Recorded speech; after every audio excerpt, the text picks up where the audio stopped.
시청자 여러분 안녕하세요. 우리 지역의 참 일꾼을 우리 손으로 뽑는 6.4 전국동시 지방선거가 얼마 남지 않았습니다.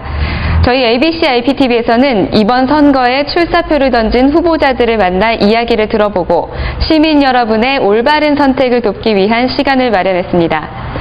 ABC 전격 인터뷰 지금 만나러 갑니다.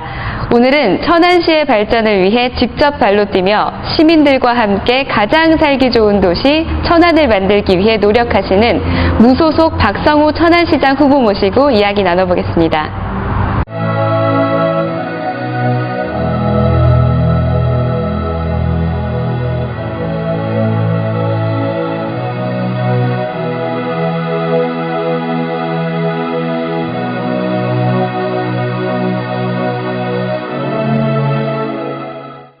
네, 후보님 안녕하세요. 안녕하세요. 네, 요즘 한창 바쁘게 움직이고 계시죠? 네, 그렇습니다. 네, 천안 시민 모두 큰 관심을 갖고 있는 6.4 지방선거가 얼마 남지 않았습니다.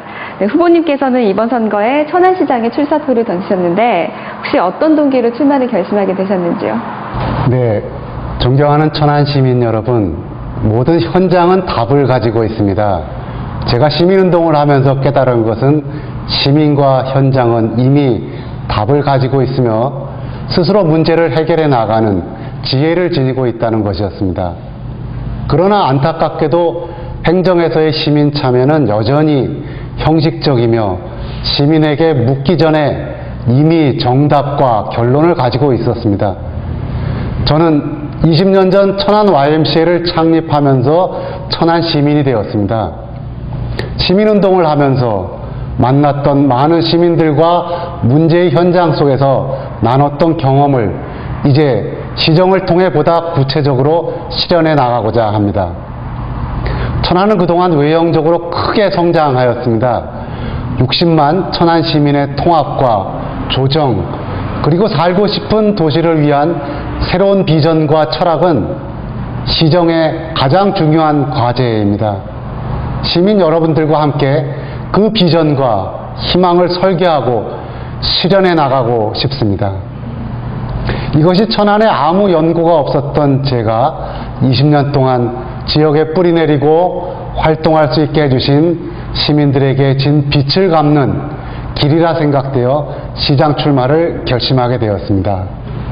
네, 그러시군요. 그렇다면 그동안 지역에 계시면서 시장 출마를 위해 어떠한 준비를 해오셨는지 궁금합니다. 네, 저는 시장 출마를 위한 구체적인 준비나 과정은 사실 없었습니다. 오히려 20년간 활동의 결과가 자연스럽게 시장 출마로 연결된 것이라 할 수 있겠습니다. 저는 이제껏 무엇이 될 것인가가 아니라 무엇을 할 것인가에 집중하며 살아왔습니다. 그간의 활동에 대하여 보다 큰 책임감과 실천 의지를 실현하기 위해 천안시장 출마를 결심하게 되었습니다. 요즘 각계각층의 시민을 많이 만나고 있습니다. 특히 어려운 여건에 계신 분들의 말씀은 여러 가지를 깨닫게 합니다. 천안시에 바라는 점이나 자신들이 속해 있는 직장 혹은 종사하는 일에서의 어려움도 듣게 됩니다. 사는 지역의 불편함을 얘기하시는 분도 계십니다. 이런 이야기 속에 담겨 있는 시민들의 공통된 정서는 자신이 천안시로부터 행정으로부터 존중받지 못하고 있다고 느낀다는 점입니다. 행정이 낮은 곳에 임해야 하는 이유이기도 합니다. 시장 출마 결심 이후에 그동안 시민운동 과정에서 만났던 교육, 노동, 농민, 복지, 환경 등 다양한 현장의 분들과 전문가들이 함께 모여 그간의 성과와 과제를 정리하고 있습니다. 이는 공익우선의 행정이 되어야 한다는 신념을 갖고 있는 제게는 매우 소중한 자산입니다. 그분들을 통해서 제가 미처 몰랐던 새로운 문제도 알게 되고 참신한 아이디어도 얻게 되었습니다. 네, 아마도 시민들이 가장 궁금해할 건 천안시정에 관한 어떤 구상을 갖고 계실지일 텐데요. 후보님께서는 시정 계획은 어떤 방향으로 세우고 계신지요? 네, 시민들은 어떤 도시에서 살고 싶을까요? 어떤 도시가 행복한 도시일까요? 우선 아이들을 키우고 싶은 도시 천안을 만드는 것입니다. 폭력과 위험으로부터 안전한 사회, 아이들의 상상력과 가능성을 키우는 문화 환경, 방과 후에 돌봄이 있는 지역사회 등이 그것일 겁니다. 둘째, 노후를 보내고 싶은 도시 천안을 만드는 것입니다. 혼자서도 외롭지 않은 도시, 어른의 지혜를 구하고 존경하는 도시, 활기차고 당당하고 품위 있는 노년을 보낼 수 있는 도시를 만드는 것입니다. 세 번째는 젊은이들이 창업하고 일하고 싶은 도시 천안을 만드는 것입니다. 좋은 일자리가 많은 도시, 청년의 능력과 재능을 창업으로 지원하는 지역경제, 좋은 인재들이 지역에 남는 도시 천안을 만드는 것입니다. 넷째, 문화가 일상이 되는 도시 천안을 만드는 것입니다.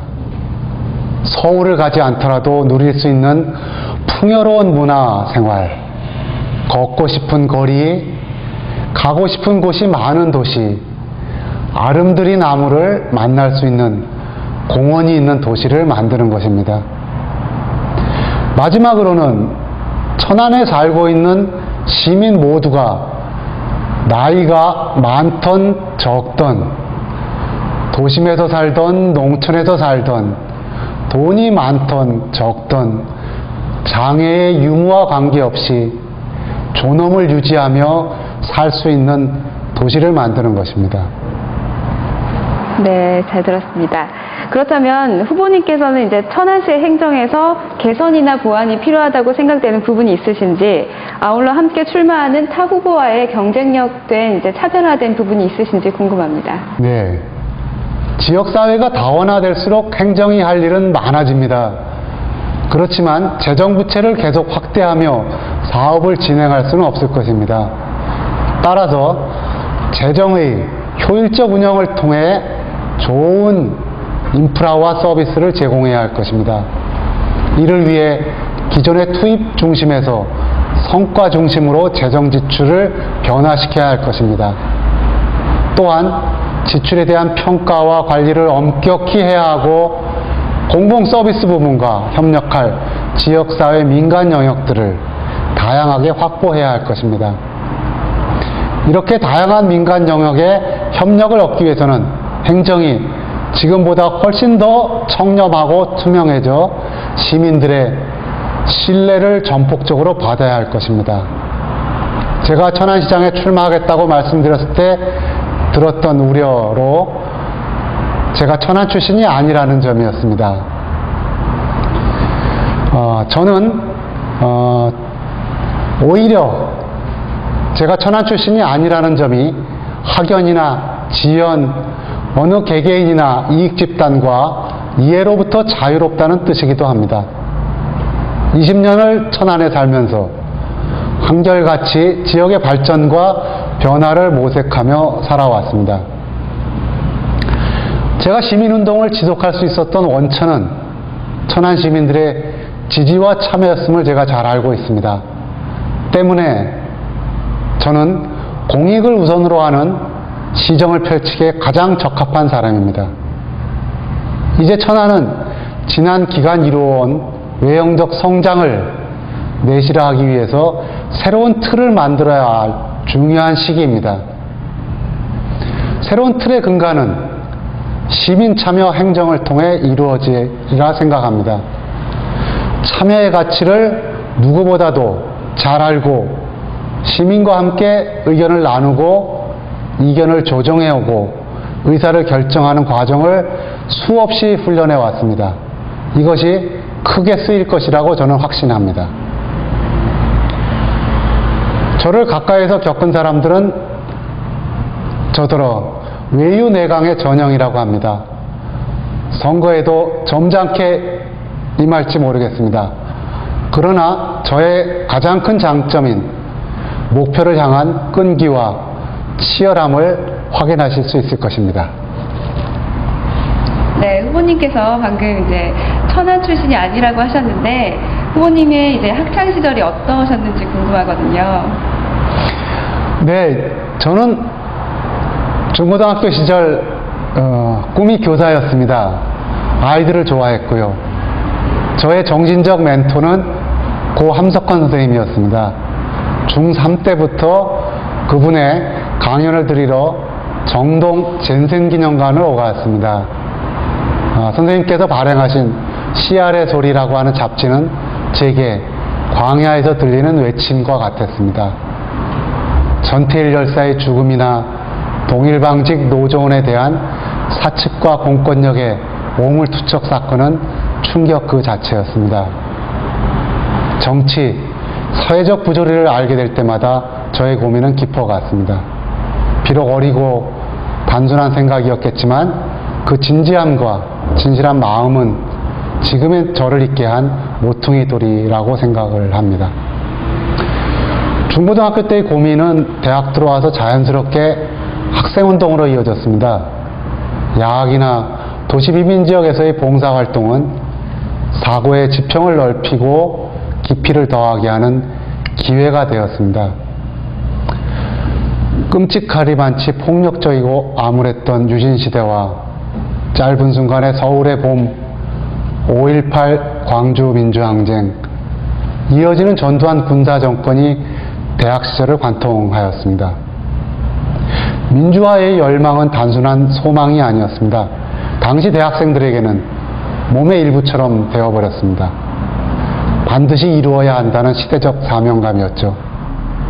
그것이 아무리 버겁고 무겁더라도 내려놓겠다는 생각은 감히 할 수 없었고, 저의 20대는 그 의무를 다하고자 하는 행동과 모색의 연속이라 할 수 있겠습니다. 네, 그렇게 학창 시절을 보내시고 이제 대학 생활까지 해오셨는데 혹 정치의 뜻을 두시면서 후보님만의 정치 철학이 있으시다면 궁금합니다. 네, 서두에서도 말씀드렸듯이 모든 현장은 답을 가지고 있습니다. 정치는 정치인만의 전유물이 아닙니다. 정치는 참여를 통해 합의와 지혜를 모아가는 과정이라 생각합니다. 그 과정에 얼마나 많은 시민들이 참여하고 결정하며 실천하는가에 따라 모습이 달라집니다. 저는 시민들의 지혜와 문제 해결 능력을 믿습니다. 시민들 속에서 듣는 정치, 함께하는 정치, 나누는 정치, 바로 생활 정치를 실현하겠습니다. 네, 다른 질문 하나 드려보겠습니다. 굉장히 요즘에 분주하실 것 같은데 여가 시간에 무엇을 하시는지 궁금하고요. 또 가정에서 멋진 남편이자 아버지신지도 궁금합니다. 네, 어린 시절부터 축구 등 운동하는 걸 좋아해서 제가 학교 대표 선수도 했었는데요. 요즘은 뭐 기회가 많지 않아서 자주는 못하고 있습니다. 여유가 있을 때는 영화를 즐겨봤는데 역시 뭐 선거운동에 임하면서 잘 못하고 있습니다. 그 전에 이제 영화는 주로 영화관에 가서 보기도 하고 집에서 DVD로 영화를 보기도 하였습니다. 조금씩 사서 DVD를 모으다 보니까 700여 장 정도가 됐는데 우리 가족만 보기 아까워서 작년에는 영화로 보는 현대사라는 주제로 한 카페에서 커피 마시면서 여럿이 함께 보기도 했었습니다. 최근에 가진 취미는 클래식 공연 관람입니다. 제가 다문화 가정의 아동들과 저소득 가정의 아동들로 구성된 클로버 청소년 오케스트라를 설립을 했는데 그 덕에 음악의 위대함을 배웠습니다. 천안 시립교향악단 정기 연주회 등을 통해서 문화가 주는 행복을 만끽했었습니다. 멋진 남편, 좋은 아빠라고 해야 이게 방송용으로 맞는 멘트겠죠. 하지만 사실 시민운동을 그동안 해오면서 가족에게는 미안하리만치 잘한 것이 없습니다. 오히려 제가 가족에게서 힘을 많이 받죠. 그런데도 제 아이가 군대에 있을 때 가장 존경하는 사람이 아빠라고 했다는 말을 듣고 가슴이 뭉클했던 적이 있었습니다. 또한 아이의 친구 중에 가정적으로 불우한 친구가 있었는데 그 친구가 우리 가족을 보고 자신도 결혼하면 이렇게 가정을 꾸리고 싶다는 말을 했다고 합니다. 우리 가족이 누군가에게 조그마한 희망이 된 것 같아서 그 말을 듣고 참 기뻤습니다. 네, 가정에서 인정받는 후보님 멋진 남편이자 아버지이실 것 같고요. 네, 끝으로 시민 여러분께 하고 싶은 이야기가 있다면 전해주시면서 인터뷰 마치도록 하겠습니다. 네, 세월호 참사로 온 국민이 슬픔과 분노에 쌓여 있고 또 많은 청소년들이 이 성인들의 잘못으로 먼저 세상을 떠났습니다. 국민들이 분노하는 것은 가장 국민들이 국가를 필요로 할 때 국가가 등을 돌렸다는 사실입니다. 하나님께 우리 편이 되어달라고 기도하지 말고 항상 우리가 하나님 편에 서 있게 해달라고 기도하십시오 라고 존경하는 링컨 대통령이 말씀하셨습니다. 천안 시민께 약속드리겠습니다. 시민 여러분께 제 편이 되어달라고 바라지 않고 항상 제가 여러분 편에 서 있고자 혼신의 힘을 다하겠습니다. ABC 전격 인터뷰 지금 만나러 갑니다. 오늘 이 시간에는 오는 6.4 지방선거 천안시장에 도전하는 무소속 박성호 후보 모시고 이야기 나눠봤습니다. 다음 시간에 뵙겠습니다. 시청해주신 여러분 고맙습니다.